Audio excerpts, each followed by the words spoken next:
वसुदेवसुतं देवं कंसचाणूरमर्दनं देवकी परमानन्दं कृष्णं वन्दे जगद्गुरुं।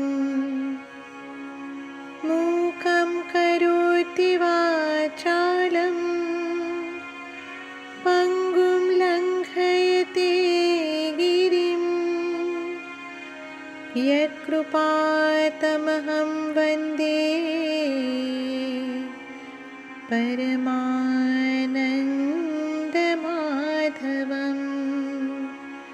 ॐ शान्ति शान्ति शान्तिः।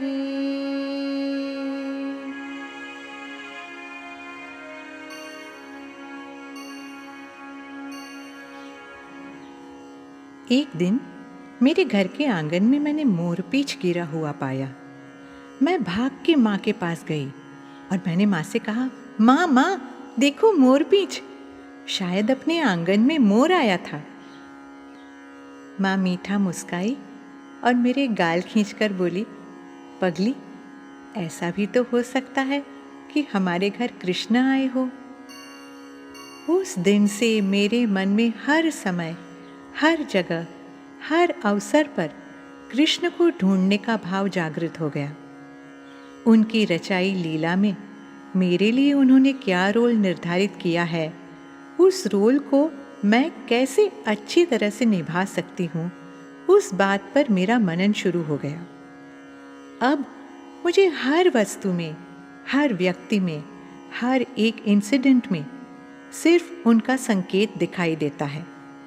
हर तकलीफ में उनका सहारा दिखाई देता है। हर एडवर्सिटी में एक अपॉर्चुनिटी दिखती है उनसे जुड़ने की। ऐसी थोड़ी बातें जो मेरे जीवन को आनंदमय बनाती है, मैं आपके साथ बांटना चाहती हूँ। कहानी और किस्सों के साथ भगवत गीता के वचनों को जोड़कर भगवान ने अर्जुन द्वारा हम तक पहुँचाए हुए लाइफ लेसन्स को मेरे पॉइंट ऑफ व्यू से आपके साथ शेयर करने का ये प्रयत्न है। Warm welcome to Monday musings with Manisha doctor.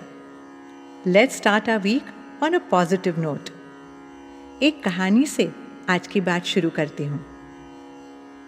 एक बहुत प्रसिद्ध मूर्तिकार था। उसकी बनाई मूर्तियाँ अप्रतिम सौंदर्यमयी होती थी। ऐसा लगता अभी वो आपके साथ बातें करने लगेगी। उस मूर्तिकार को काम के लिए अलग अलग गांव से न्योते आते थे। एक दिन काम के हेतु से वो एक सुंदर से गांव में आया। वहां गांव वाले एक भव्य मंदिर बनवा रहे थे। उसे वहां देवता की मूर्ति बनानी थी। जब वो गांव पहुंचा तब उसने देखा कि गांव के बीच एक चौराहा था। चौराहे पर एक स्मारक था। वहां गांव के जितने भी लोग थे, बड़े बूढ़े, जिनका देहांत हो गया हो, उन सब का नाम लिखा था और बाजू में उनकी आयु। उसने देखा कि किसी की आयु 6 साल, किसी की 10, किसी की 5 तो किसी की 25। कोई बड़ा था ही नहीं। अब वो थोड़ा घबरा गया। उसने सोचा, हे भगवान, इस गांव में जो रहता है सब छोटी उम्र में गुजर जाते हैं। मुझे अगर लंबा जीना है तो भाई यहाँ नहीं रहना चाहिए। फिर उसने सोचा कि मंदिर तो आलीशान बनने वाला है, पैसे भी अच्छे मिलेंगे। पर भैया, जान है तो जहान है। ये सब प्रोज और कॉन्स तोल मोल के उसने काम नहीं लेने का मन बना दिया। पंचायत को कहा, मैं आपके मंदिर की मूर्ति नहीं बना सकता, मुझे माफ कर दीजिए। गांव के वासी जो पंचायत में थे, उन्होंने पूछा, क्या हम आपके इनकार की वजह जान सकते हैं? मूर्तिकार बोला, भाई, मूर्ति बनाने में सालों लग जाएंगे। आते आते मैंने देखा कि आपके गांव में सबकी मृत्यु बहुत ही छोटी आयु में हो जाती है। मुझे लंबा आयुष्य चाहिए, इसलिए मुझे यहाँ नहीं रहना। ये बात सुनकर गांव वाले खिलखिला के हंसने लगे। उन्होंने कहा, भाई हमें देखिए, हम कितने साल के लग रहे हैं। मेरी उम्र है 45, इसकी है 50। ये मेरे पिताजी हैं, वे 70 साल के हैं। मेरे दादाजी 90 साल के हैं। आपको क्यों ऐसा लगा कि हम सब छोटी उम्र में गुजर जाते हैं? मूर्तिकार थोड़ा शर्माया। वो बोला, वो चौराहे पर आपने जो स्मारक बनवाया है ना, वहां मैंने पढ़ा सब मृतकों की आयु बहुत छोटी है। अब गांववासी बोले, इसके पीछे एक कहानी है, सुनोगे? मूर्तिकार बोला, जरूर। उन्होंने कहा, एक दिन हमारे गांव में एक संत पधारे। उन्होंने भगवद गीता का पारायण किया। इसका हम गांव वासियों पर बड़ा गहरा असर हुआ। हमें लगा कि भगवान के कहे रास्ते पर हमें चलना ही चाहिए, पर हम ठहरे साधारण लोग, करें तो क्या करें, कैसे करें?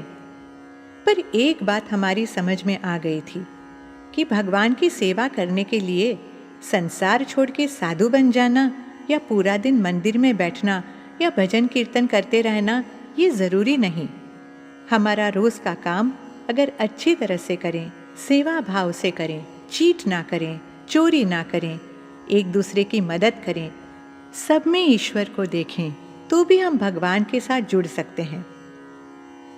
अगर आप ध्यान से सोचो तो हमारी कितनी भी उम्र हो, वास्तव में हम उतना ही जीते हैं जितना समय हम भगवान के बारे में सोचते हैं, उनके कहे मार्ग पर चलते हैं।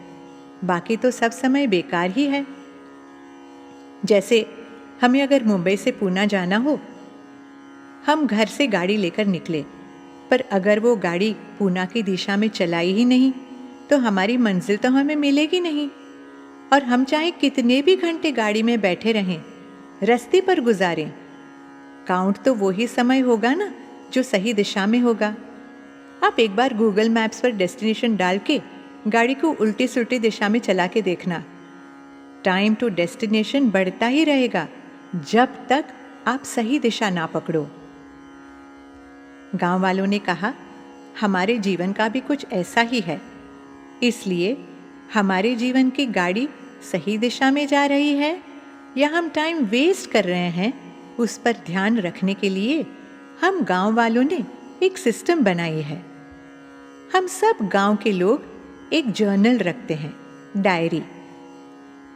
रोज रात सोने से पहले हम उसमें नोट करते हैं कि हमने कितने घंटे भगवान का नाम लिया, नित्य जीवन में हमारा रोज का काम करते हुए कितना समय ग्राहक में भगवान को देखा, हमारे बच्चों में बाल गोपाल के दर्शन हुए, दोस्त के रूप में कन्हैया को देखा, कितना समय हम उसके साथ जुड़े, माँ बाप की सेवा की, भगवान का नाम स्मरण किया, जप तप दान पुण्य किया, किसी का भला हो ऐसा सोचा, हम समाज के कुछ काम आए।